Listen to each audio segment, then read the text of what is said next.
இயேசு கிறிஸ்துவின் இன்ப இனிய நாமத்தில் வாழ்த்துகிறோம். இன்றைய வேத வசனம்: கர்த்தர் தாம் செய்த நியாயத்தினால் அறியப்படுகிறார். துன்மார்க்கன் தன் கைகளின் செய்கையிலே சிக்கிக் கொண்டான். சங்கீதம் 9:16.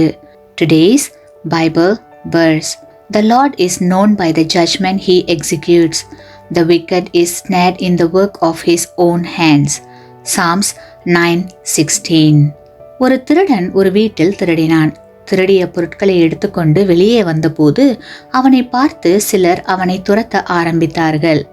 அவன் அவர்களிடமிருந்து தப்பிப்பதற்காக வேகமாக ஓடினான்.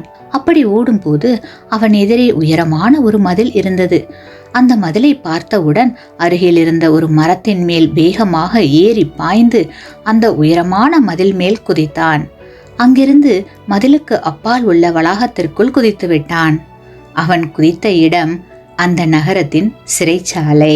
கிறிஸ்துவுக்குள் அன்பான சகோதர சகோதரிகளே, சில சமயங்களில் மக்கள் தாங்கள் தவறு செய்துவிட்டு ஓடி தப்பி விடுவதாக நினைக்கிறார்கள். ஆனால் இந்த திருடனை போல வசமாக மாட்டிக்கொள்கிறார்கள். தவறு செய்வோருக்கு தண்டனை வருவதன் மூலம் தேவன் இருக்கிறார் என்பது தெரிகிறது.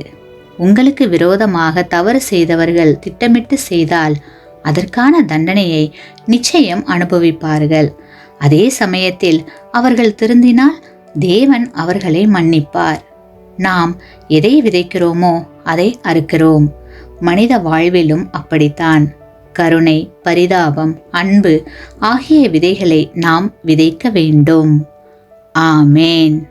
நீங்கள் பெற்ற இந்த ஆசீர்வாதத்தை மற்றவர்களோடு பகிர்ந்து கொள்ளுங்கள்.